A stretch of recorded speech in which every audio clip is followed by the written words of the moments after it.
성경 봉독합니다.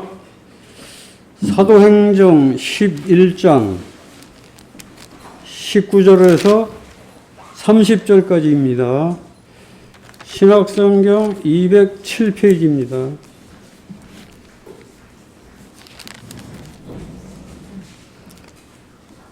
그때 스바덴의 일로 일어난 환난으로 말미암아 흩어진 자들이 베니게와 고브로와 안디옥까지 이르러 유대인에게만 말씀을 전하는데 그 중에 고브로와 구레네 몇 사람이 안디옥에 이르러 헬라인에게도 말하여 주 예수를 전파하니 주 예수니 그들과 함께 하심에 수많은 사람들이 믿고 주께 돌아오더라.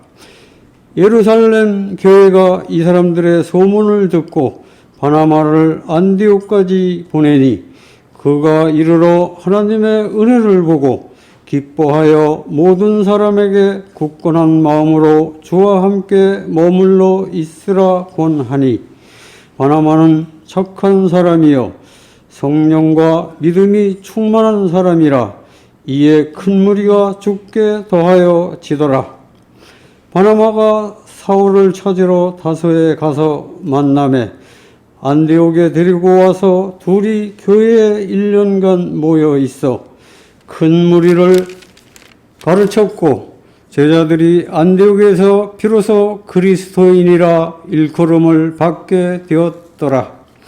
그때 선지자들이 예루살렘에서 안디옥에 이르니 그 중에 아가보라 하는 한 사람이 일어나 성령으로 말하되 천하에 큰 흉년이 들리라 하더니 글라우디오 때에 그렇게 되니라. 제자들이 각각 그 힘대로 유대에 사는 형제들에게 부조를 보내기로 작성하고 이를 시행하여 바나바와 사울의 손으로 장로들에게 보내니라. 아멘. 내가 누구인지 기억해야 합니다. 목사님 설교하십니다.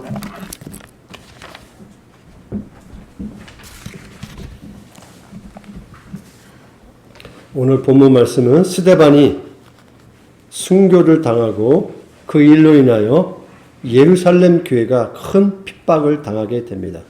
그래서 위험을 피하기 위하여 성도들이 각각 자기가 살았던 이게 디아스포라 유대인들입니다.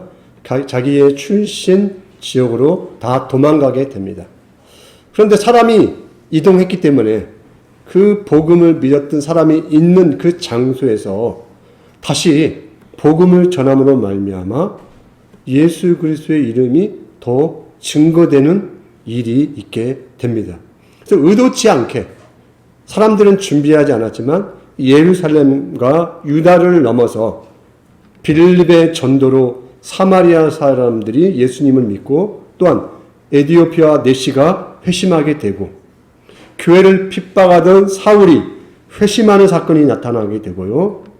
또한 로마 군대 백부장 고넬료가 회심하고 오늘 본문에 있는 이 내용처럼 지리적으로 헬라 세계에 근접한 이 시리아 수도, 이 안디옥은 시리아의 수도거든요. 이 안디옥에서 이방인들이 한두 명이 아닌 상당한 많은 사람들이 신앙을 갖게 되는 회심 사건이 나타나게 됩니다. 그런데 이 안디옥은 상업의 중심지입니다. 로마 제국의 세 번째 큰 도시예요. 그때 당시 인구가 50만 명입니다. 그러니까 우리 원주시보다도 인구가 더 많은 거예요. 15만 명이 더 많은 거죠. 그러니까 작은 도시가 아닌 거예요. 고대 사회에서 어마어마하게 큰 사회입니다. 근데 이 안디옥의 지역은 좀 풍요롭잖아요. 상업이 발달한 지역이기 때문에 그래서 풍요롭기 때문에 부도덕한 일들이 많았어요. 성적 부도덕한 일이 많았고 또 이교 제사가 아주 성행했던 지역입니다. 기본적으로 소아시아의 소도시들은 다 그랬어요. 도시들이. 상업 도시이고 풍요로웠고 또한 이교 제사로 인하여 좀 부도덕한 일들이 행해지던 곳이었습니다. 이러한 이방 땅 안디옥에서 많은 이방인들이 주께로 돌아왔다는 소문이 예루살렘 교회에 들리게 되었습니다. 그러니까 우리가 앞에서 읽었던 사마리아인들이 예수를 믿었다니까 예루살렘 교회가 요한과 베드로를 파견하잖아요. 그 확인해봐라. 그 지난주에 그 왜 그랬는가를 우리가 말씀을 듣지 않았습니까? 이번에는 사마리아처럼 교회 대표자로 이 바나바가 안디옥이라는 먼 지역까지 파견이 됩니다.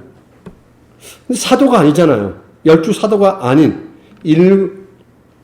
그가 성경에서 이게 초대교회가 이제 예수를 믿고 나서 자기들의 재산들, 자기의 물질들을 팔아서 가난한 자를 돕잖아요. 그 일에 대표적으로 모범을 보였던 이 바나바라는 이 사람을 파견을 하게 됩니다.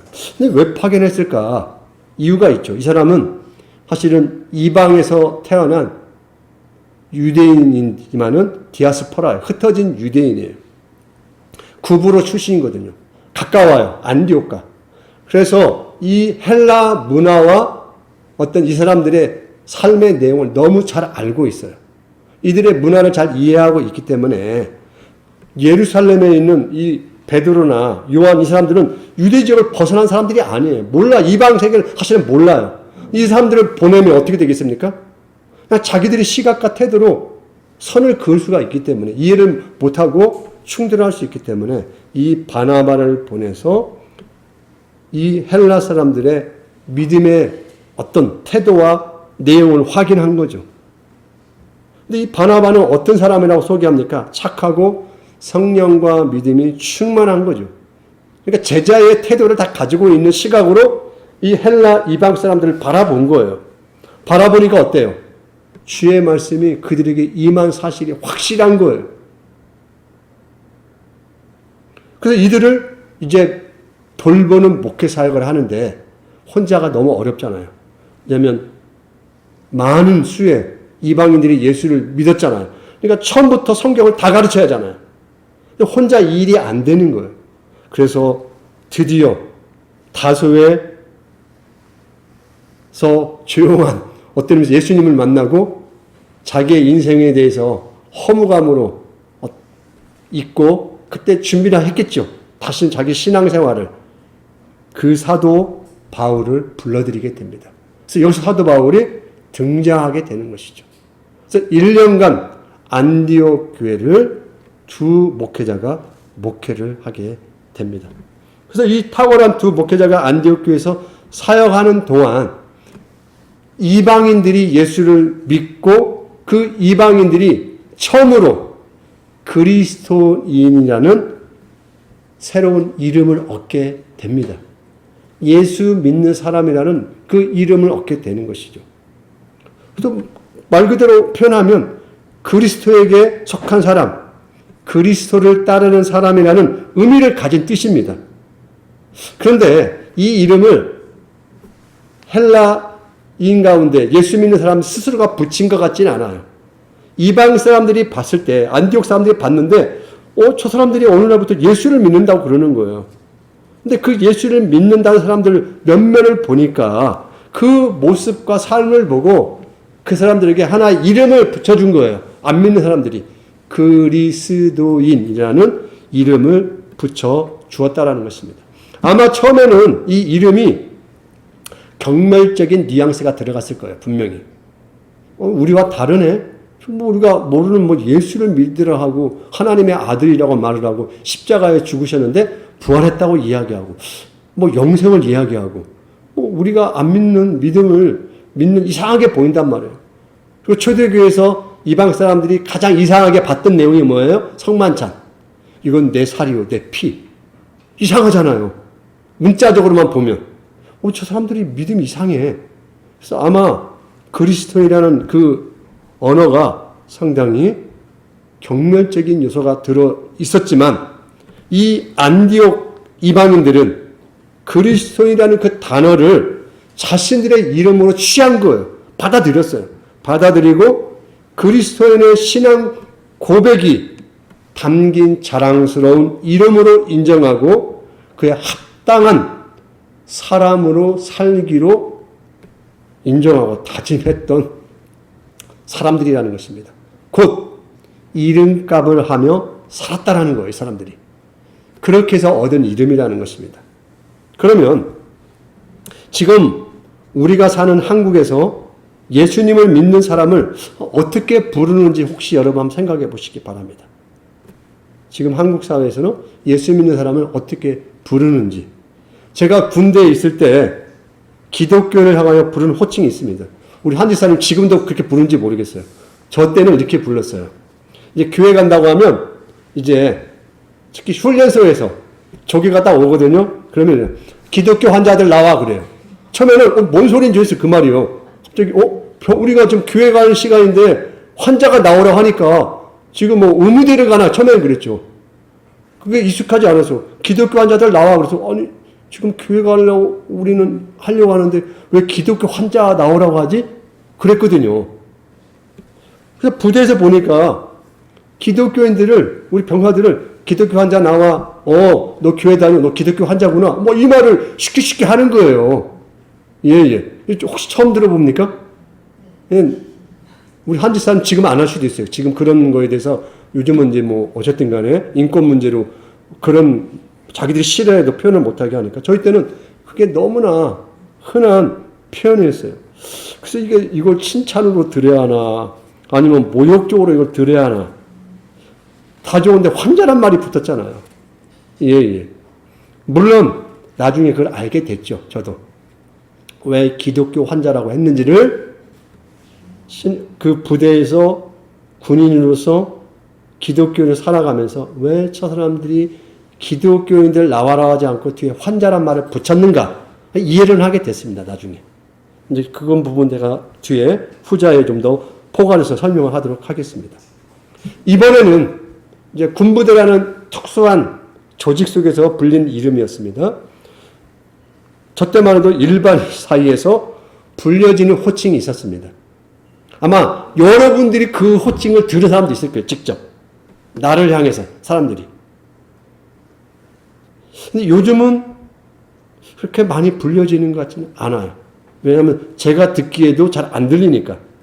근데 제가 신앙생활 할 때만 해도 이 호칭을 많이 들었거든요. 혹시 예수쟁이란 말 들어보셨어요? 자기가 그렇게 불리 당하신 분. 아유, 저 예수쟁이가 우리 집안에 있어가지고. 예, 저는 그렇게 불림을 당했거든요. 저희 때는 좀 그랬어요. 예, 주변에서. 야, 저 집은 예수쟁이 집안이야. 또, 기독교인을 싫어하는 사람들은, 우리 집은 예수쟁이하고 결혼 안 해. 이런 표현도 막 했고요. 그때는 좀 이런 표현들이 좀 많이 있었습니다. 근데, 분명히 이 표현에도 경멸적인 표현이 있었는데, 이때는 이게 있었어요. 저 사람은 예수 믿는 사람들이야. 우리하고는 달라라는 분명한 그 인정이 있었어요. 경멸을 하지만은 나와는 다른 거에 대한 분명 인식을 가지고 예수쟁이란 말을 사용했습니다. 그래서 긍정의 요소가 상당히 들어있었어요. 그 긍정이라는 것은 네 신앙이라는 정체성이 좀 분명하네. 나는 안 받아들이지만은 라는 그런 내용이 좀 있었다라는 것입니다. 그러면 근래에 최근에는 어떻게 혹시 불려지는지 아십니까? 요즘은 너무 많이 내용이 불려져서 뭐 한 가지를 뽑을 수는 없는 것 같아요. 제 귀로 들리는 그 칭호만 봐도 너무 많아서 이거 좀 혼란스러워요. 기독교인을 안 믿는 사람들이 딱 규정해서 표현하는 내용들이 너무 많아서 쉽지는 않아요. 그런데 여기 한 가지 요소가 있는 것 같습니다. 내면적 평가의 자리매김이 있다라는 거예요.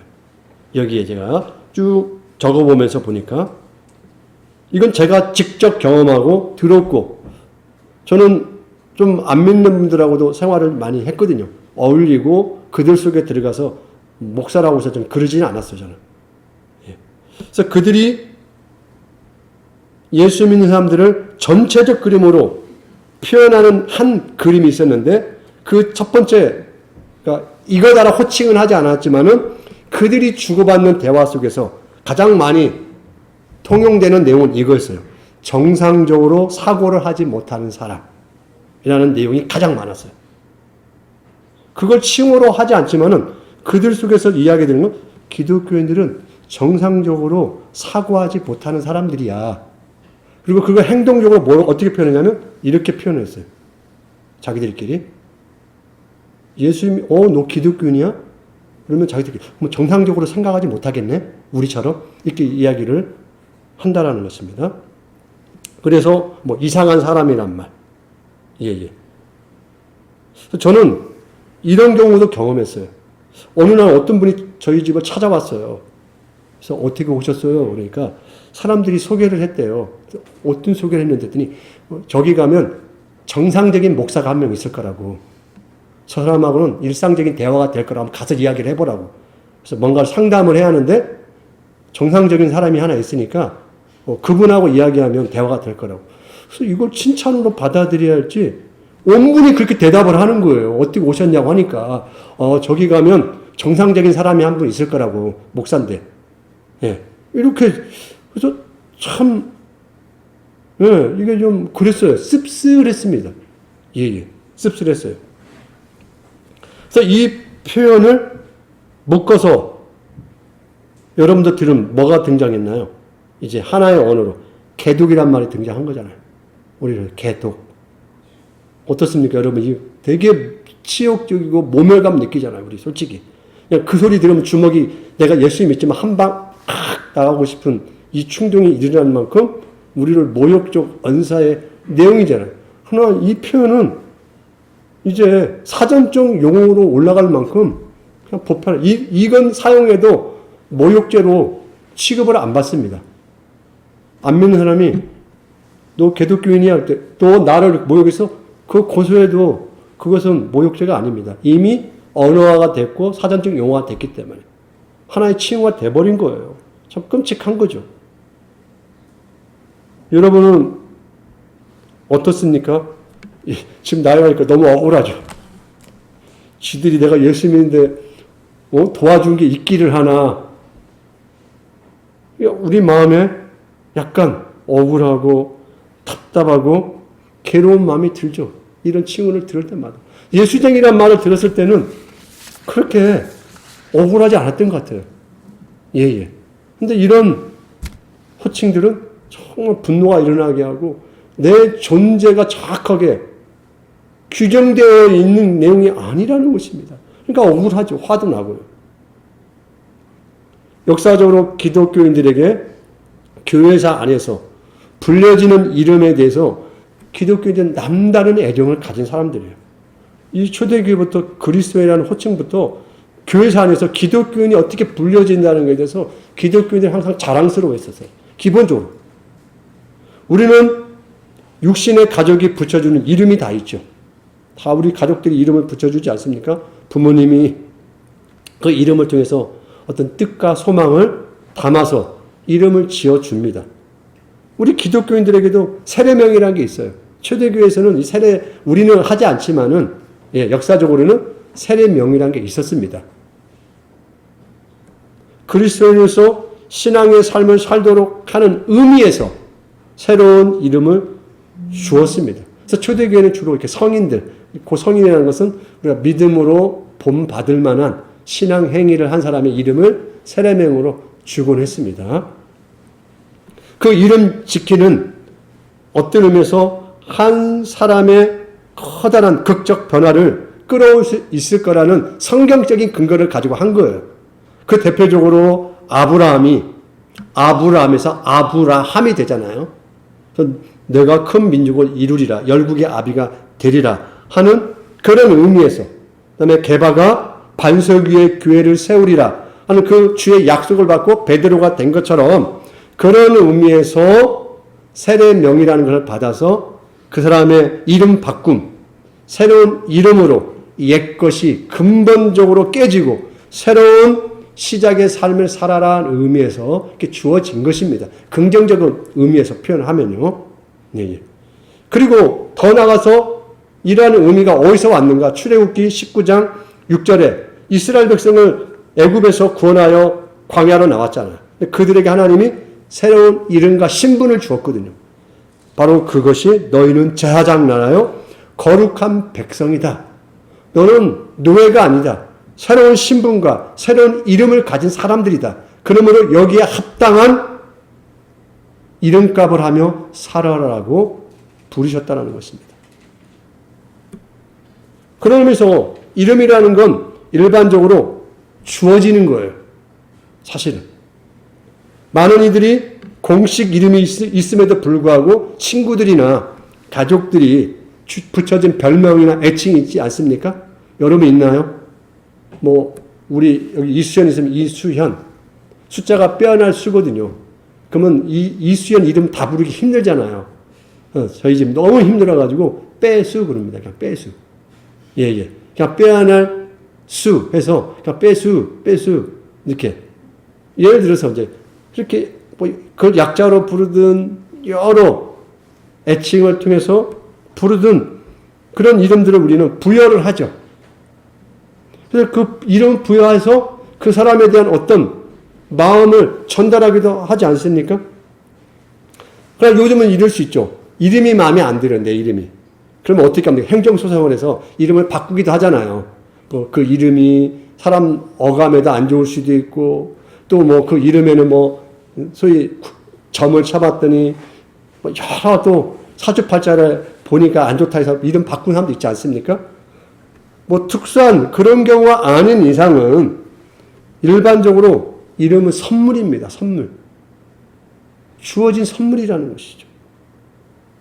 이러한 맥락에서 삶은 자신에게 주어진 이름의 크기에 걸맞는 사람으로 살아가는 과정이라는 것입니다. 그 이름으로 살아가는 과정 속에 있다는 것이죠. 그 이름에 응답해 가는 삶을 우리는 살아가고 있다는 것입니다.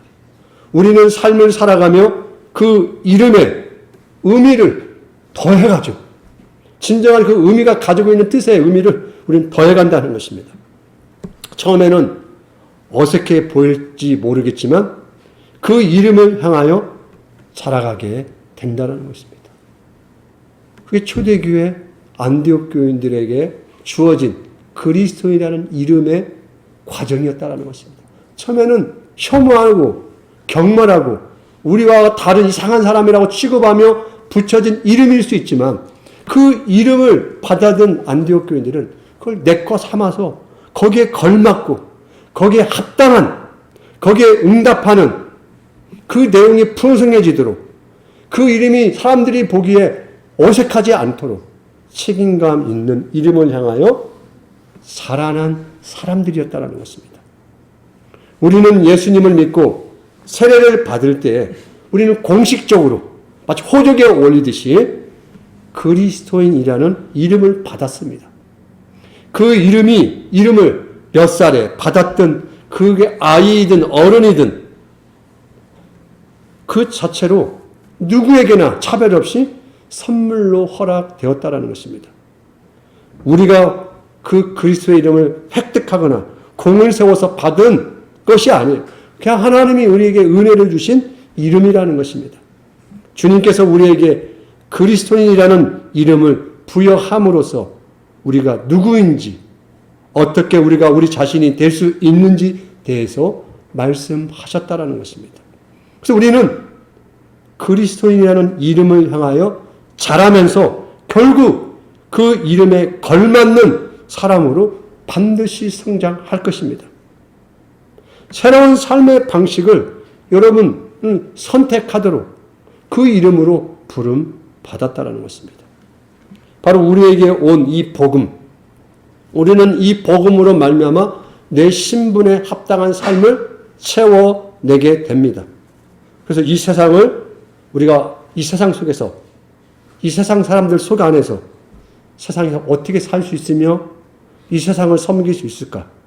어떻게 이 세상이 자신의 참된 모습, 하나님이 창조하신 본래의 참된 모습, 주님께서 창조하신 이 인간의 본연의 모습, 주님께서 사랑하는 이 피조물의 정체성을, 모습을 발견하도록 우리가 어떻게 도울 수 있을까? 우리 신분에 맞게 이렇게 살아가게 된다는 것입니다. 한편 오늘날 한국 사회에서 문제가 되는 교회의 역할에도 고민거리를 주는 내용이 있게 됩니다. 상당수 교회가 어떻게 개인을 구원할 수 있을까? 당연하죠. 출발점이죠, 분명히. 이거에 대해서 우리가 문제가 있다라고 말하는 게 아니라 개인 구원이라는 것에만 머물러 있다라는 것입니다. 그래서 좀 나가면 그저 내가 착하게 좀 살아야지. 한 개인의 내면의 도덕성이나 내세의 구원. 좀 나가면 내가 하나님을 믿어서 물질적인 풍요를 좀 받을 수 있으면 좋겠다. 내가 육체적으로 어떤 건강함이나 만족감을 얻었으면 좋겠구나. 라는데 그냥 내 개인에 머물러 버린다는 것이죠. 계속 세상의 문제나 요구나 우리가 살아가는 공동체의 악과 사회의 불의에 눈을 감기 일수라는 것입니다.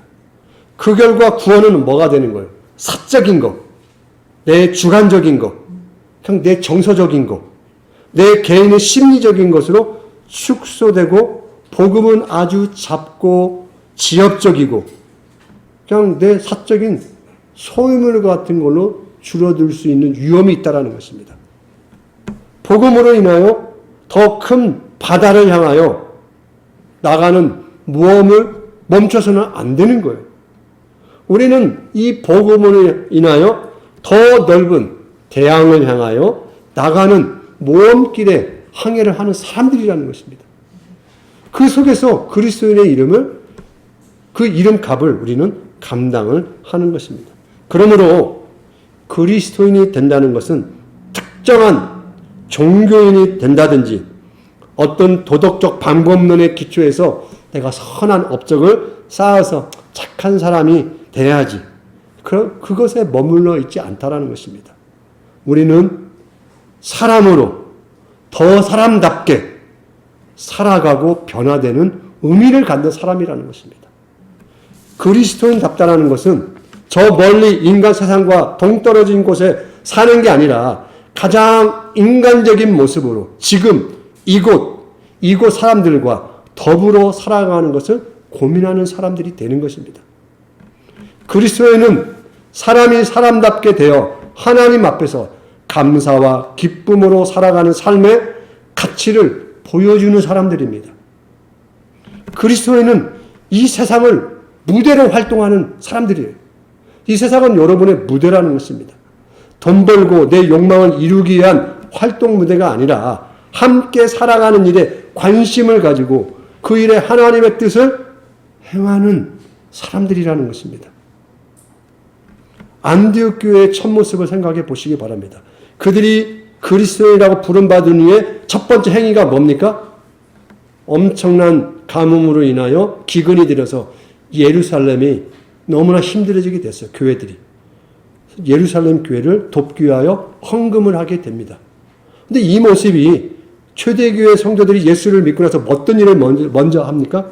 내 재산을 내 거라 하지 않고 팔아서 가난한 성도들에게 나눠주잖아요. 교회의 출발의 모습이 동일해요. 나에게서 머물리지 아니하고 나의 밖에 있는 사람과 이웃을 향하여 자기의 삶을 나누는 모습으로 변하여 있더라는 것입니다. 우리가 안락한 삶을 위하여 내 안위를 위해서 단순히 용기가 없어서 내가 사는 지금 이곳에서 그냥 삶의 내용이 나만 위한 삶이 돼버리고 내 이웃에 대하여 눈을 감아버린다면 그것은 인간으로서의 자기 가치와 그리스도의 명예를 포기하는 것과 같다라는 것입니다. 그리스도인의 성품은 예수 그리스도를 닮았기 때문에 우리는 고상하고 아름답다고 믿지 않습니까? 그래서 우리는 뻔뻔한 악과 대항할 수 있는 가장 강한 그리스도의 성품으로 살아가는 자들입니다. 이게 강력한 무기예요. 그러므로 우리는 우리의 현재는 책임있게 행해야 할 우리와 함께 하시는 하나님의 시간에 있다는 것을 우리는 기억을 해야 합니다. 이 현재는 하나님의 시간이에요. 그리스도의 삶 속에서 진실로 중요한 시간은 언제나 현재라는 것을 기억하시기 바랍니다. 현재에서 도망치는 사람은 하나님의 시간에서 도망치는 사람과 똑같다라는 것입니다. 그것은 하나님에게서 도망가는 것과 동일한 거예요. 예수 믿는 사람으로 부름받았다라는 것은 현재로 내가 부름받은 일인데 그 현재는 하나님의 시간으로 부름받은 것이고 그 현재는 하나님의 일이라는 것입니다. 그래서 여러분 현실적으로 현재를 떠나서 살 수 없잖아요. 그 현재 속에서 우리의 정체성을 드러내는 거라는 것입니다. 그렇다고 해서 우리에게 온 세상을 낚싯대로 낚아 올리라는 게 아니에요. 그건 불가능한 일입니다. 자신이 처한 장소에서 현실을 분명히 직시하고 꼭 해야 할 일들을 감당하면 되는 것입니다. 그 일을 진실로 해내는 것이 우리의 과제입니다. 우리는 참된 인간, 인간다운 인간으로 존재하고 또 그러한 인간이 되는 것, 참으로 인간이 되고 인간답게 사는 것, 이것이야말로 오늘날 이 지구상의 이 갈등 많은 이 서로 다른 혈통, 국가 간의 다툼, 문화의 갈등, 종교와 이념의 이 싸움을 넘어서 사람이 함께 공유하고 살아갈 수 있는 인생의 내용 아니겠습니까? 이 내용은 우리가 살아내는 거라는 것이죠. 사는 것, 인간다움이라는 것은 바로 이런 거다. 예수 그리스도의 성품을 받은 그리스도인이잖아요. 예수의 사람이잖아요. 예수가 없으면 그 존재가 없는 거잖아요. 예수 때문에 이름이 있는 거잖아요. 그 예수로 말미암아 새롭게 있게 된 한 사람됨을 우리는 이러한 세상 속에서 드러내는 새로운 인종인 거예요. 그런 의미에서. 새롭게 만들어진 인종이라는 것입니다. 여러분, 그러나 현실은 무겁다는 것을 저도 느끼고요. 여러분도 많이 느끼실 것입니다. 그럴 때마다 우리는 그리스도인이라는 우리의 정체성, 자존감을 잘 유지했으면 좋겠습니다. 그리스도인은 영원한 주님의 소유다. 나는 주님의 소유다.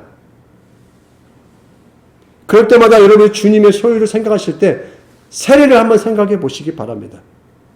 세례는 하나님이 너는 내 거야 라고 우리에게 마치 인을 찍어주는 것과 같아요. 세례는 물 한번 끼얹고 끝나는 단순한 예식이 아니에요. 너는 영원한 하나님의 자녀라고 하는 하나님의 시간대와 영생의 때로 나를 묶어버리는 거예요. 인치는 거예요. 주님의 십자가라는 어마어마한 대가를 치르고 우리를 사셨다라고 하는 하나님의 약속이라는 것입니다. 주님은 자신의 소유를 언제까지나 지키실 거예요. 여러분을 끝까지 책임지실 거예요. 우리가 의심을 하게 되고 혼란스럽고 또 괴로울 때 내 내면이 뒤죽박죽이 되었을 때 때로는 소망이 없는 것 같은 좌절 속에 있을 때 여러분의 이마와 가슴에 손을 대어 보시기 바랍니다. 성령을 통하여 여러분을 인치신 여러분의 내면 속에 하나님의 사람이라고 인치신 그걸 만져보시기 바랍니다. 그 인을 무엇으로 치셨습니까? 예수 그리스도의 피로 치신 거예요. 그의 죽음으로 우리의 이마와 심장 속에서 약속하신 거예요. 죽음으로 약속하신 거예요. 우리를 새롭게 하신 그 징표, 그 약속하심을 기억하시기 바랍니다. 그 약속이 그리스도인이라는 신분의 복으로 주신 거예요. 그래서 우리는 그 신분에 맞는 사람으로 그렇게 성장하고 자라갈 수가 있는 겁니다. 내가 고집이 세고 내가 의지가 강해서 나는 한 번 하면 한다는 사람이야는 내 신념으로 이루는 게 아니라는 것입니다. 예수 그리스도를 따름으로 오늘의 내 시간대 우리가 살고 행동하고 수고하고 그렇게 죽을 수 있다는 것입니다. 그 죽음은 억울한 죽음이 아니에요. 안타까운 죽음이 아니라는 것입니다. 영광스러운 하나님의 사람다움의 완성의 죽음이라는 것입니다.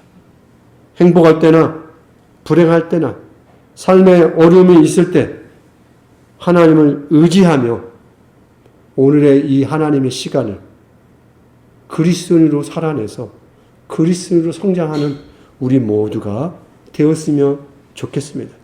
우리 모두는 예수의 사람이요 예수에게 속한 존재입니다.